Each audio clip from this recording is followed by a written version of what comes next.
I want to talk about the famous 1966 Michigan UFO swamp gas case. And actually, that is the title of a little article here that I dug up on the internet from mysteriousmichigan.com, which was published 50 years after the event. It was published on February 17th, 2016.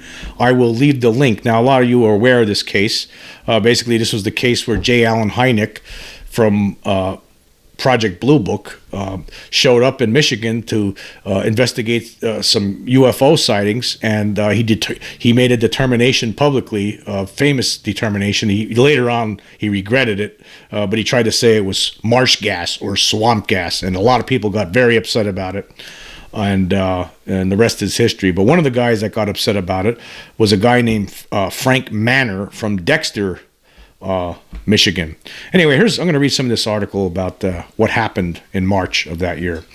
March 14th, 1966, started a week in Washtenaw County, Michigan that would bring it into the spotlight. UFOs were being spotted by very trustworthy policemen.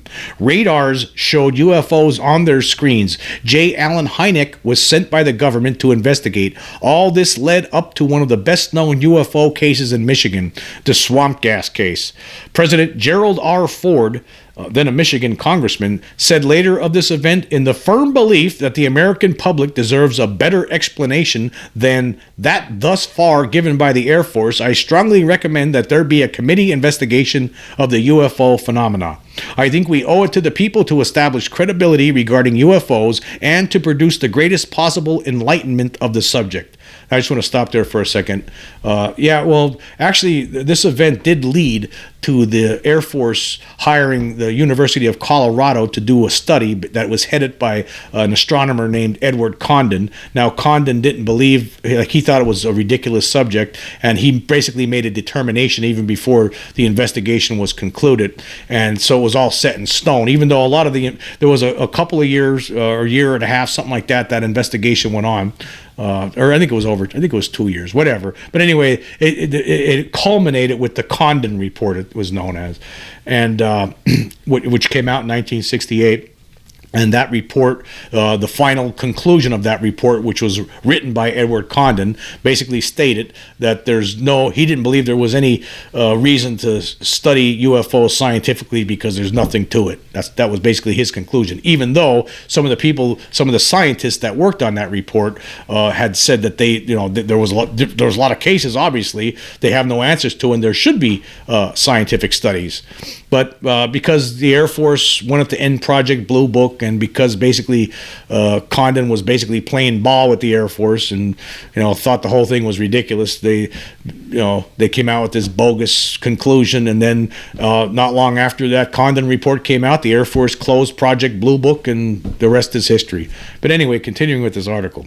On March 14th, Deputy Bushrow was driving in his cruiser when he noticed something strange in the sky. What he saw was a line of 4 UFOs that he watched for about 1 hour. It would swing back and forth like a pendulum, then shoot upward at tremendous speed, hover, and then come down just as fast, Bushrow later told the press. His sighting was confirmed by fellow officers. A few days later, on March 17th, Sergeant Newell Schneider and Deputy David Fitzpatrick were driving in Milan, Michigan, when they viewed top-shaped UFOs flying through the sky. They said the UFOs seemed to defy gravity and that the lights dimmed and brightened with the speed they were traveling. On March 20th, in Dexter, Michigan, Frank Manor saw a domed, oval-shaped object with a quilted pattern. He said it had lights in the center and noted that the thing landed in the swamp. He called the police, and deputies Fitzpatrick and McFadden came to search for the object. They found it, and as they walked closer, it started to rise. Manor said, while in the woods area, a brilliant light was observed from the far edge of the woods, and upon our approaching, the light dimmed in brilliance. The brilliant light then again appeared and then disappeared. A continued search of the area was conducted through swamp and high grass with negative results. The UFO moved to where the deputy pointed his flashlight, and it took off at a high speed. As more officers arrived, Officer Robert Hartwell, or Hunnewell, sources use different names, of the Dexter Division, saw a UFO buzz the top of his car. And then we're going to skip ahead here. There was another incident that happened on March 21st, 1966. On the evening of March 21st at 10:32 p.m., a call was received from the New Women's Dormitory at Hillsdale College by the Office of Civil Defense from a student reporting that some type of craft had descended from the northeast, flashed by their dormitory, and disappeared to the south. At this time, the girl described, as well as later, the observing of red, green, and white pulsating lights. There were 17 college students that made this observation. At approximately 11 p.m., a second call was made by the girl to the Civil Defense Office, informing them that the object had reappeared and had settled close to the ground approximately 1/2 mile from the dormitory. Van Horn at once called for help from the police department, and 3 cars plus himself were sent in a 2-mile area from the dormitory to the east. Van Horn checked the area at the 1/2 mile point, and after he was unable to locate anything, he at once returned to the dormitory. Upon arriving at the dormitory, he was escorted to the second floor and taken to a room facing the east, from where he made the following observation. He observed that there was an object which was at an approximate distance of 1,500 to 1,700 feet away from them, settled into a hollow, and was apparently either near or on the ground. The 2 lights upon his first observation were what he would describe as a dim orange on the right and a dirty white on the left.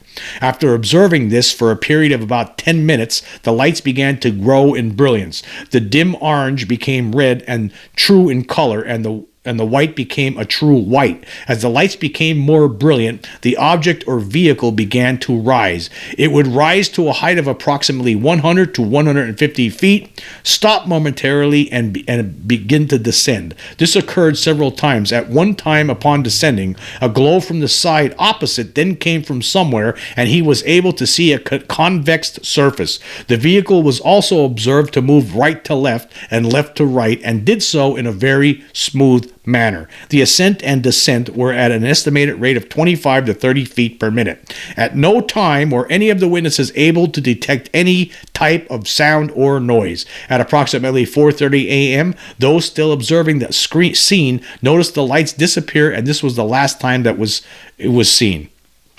The area. Okay, then now later on, Project Blue Book was sent in, and J. Allen Hynek was investigated this, and he basically came out publicly and stated that when he looked at the site where Frank Manor, which was that site where they saw it landing near a swamp, when he investigated that, after he investigated, he came up with the theory that it was swamp gas. And he acted like he was pretty sure that that's what it was. When it was impossible. In fact, this was sent to a lab for tests. There was an investigation of this in the lab. This was one of the main conclusions of the lab with regard to the sighting in Dexter, near Frank Manor's house. The main conclusion was the area contained an abnormally high amount of radiation from some unknown source. The area also strangely contained boron, which was found in both water and soil. These 2 facts are the only ones which would substantiate the presence of a UFO. In our opinion, with the lab's opinion, we're not saying that there was a UFO, but we also do not know how to account for these 2 facts. However, we believe it could not be swamp gas because of the high winds on the night of the sighting. With these high winds, the gas would not have formed a mass and remained stationary. We also do not believe it was pranksters because we searched the area thoroughly for any sign of evidence to explain the phenomenon.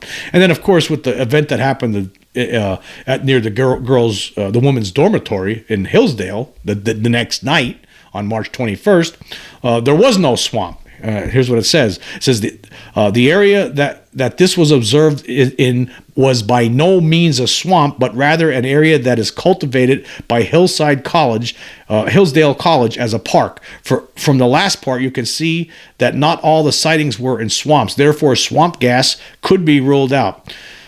The 1966 Michigan swamp gas case ended up becoming a famous case.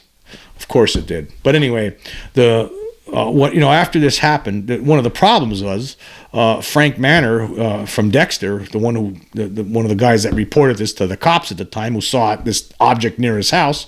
Basically, people, he paid for going public with this, and he actually stated after it was all over with, after the swamp gas explanation came out and everything, he said if it ever happened again, he's never going to say anything about it, because of everything that happened after the fact. I mean, he had people come into his house, throwing beer bottles at him, at his car and stuff like that. It was just a nightmare for him. So, I mean, this is the kind of stuff that, could happen, when people, at the time in the 60s, in the mid 60s, I mean, I wasn't even born yet. That's a long time ago. But at that time, this is the kind of thing that might happen if you reported a UFO. You're gonna, you could be attacked. You could be made fun of. People are gonna think you're crazy again. And this was a stigmatization effort that was initiated by the United States government, by the Air Force in the 50s. That's what it was. And basically the Robertson panel from 1953, that was another one. This is why these things, this is why it's basically, in my view, it's basically a crime what's happened over the decades, that people had to endure this kind of endure this kind of pressure from other people because of what they saw, what they reported. And that's this is a reason why some people might not want to say anything. Now, just recently I did a podcast, and I suggested that in one of these podcasts I suggested that maybe who's going to be the first whistleblower that's going to step forward, now that there's this new whistleblower legislation that has been passed. All right, I wonder who's going to be the whistleblower to step forward, the first one. Now, apparently there are people lining up, and I suggested that maybe the retired United States Navy Admiral Thomas Wilson of the famous Wilson-Davis notes, that he should step forward. Now, why not? Because there's protection now. He has done, of course. Okay, let's just go through this real quick here. In 2002, Dr. Eric Davis met with Admiral Wilson, and Admiral Wilson told him a story about how he wanted to get information with regard to UFOs, and he was denied. Basically, even though he was a top person in intelligence in the Pentagon at the time, he was denied. And when he went to one of his superiors to complain that he's not getting this information, basically from some weapons manufacturer, the superior told him that, hey, you just let this go. Don't talk about this. If you talk about this, you could lose your ranking.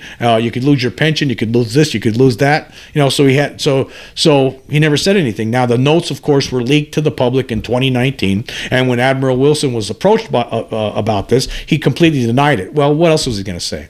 Well, I suggested in my recent podcast that, hey, he should have nothing to worry about now. There's whistleblower. The Congress, when they passed the National Defense Authorization Act bill, they included whistleblower protection for anybody within the military-industrial complex they could step forward and say whatever they know with regard to UFOs, recovered extraterrestrial craft, extraterrestrials, whatever, and there's no concern of any repercussions. So I suggested that Wilson, why not? He should be one of the whistleblowers. But anyway, I posted this on Twitter, and somebody named Tony O, I don't know who this person is, but he made a comment here, and I posted the video, the link to the video version on Twitter on that regarding that podcast segment, and somebody responded to this, somebody named Tony O, and he said, imagine someone had access to extraterrestrial vehicles. Imagine he has a brilliant career as a scientist. Imagine he lives a normal family life. Would a man risk his career, his family, and his future to become a world celebrity? Would he be willing to have his whole life exposed by the press? Would he be willing to fight skeptics 24/7? Would he come out knowing he doesn't have the authority to declassify documents to prove his allegations? Well, let me say something to you, Tony O. What are you talking about? They just passed this whistleblower. What part of the whistleblower protection stuff don't you get? Right? What part is there something you don't understand about it? I mean, there's whistleblower protection now. That's law. It's law now. So what part does this guy not get about that? Anybody can step forward now. If you're someone that's working in the Pentagon, or you're from a weapons manufacturer company, right? You could, and you know stuff, right? That you can't, that previously you were unable to talk about, with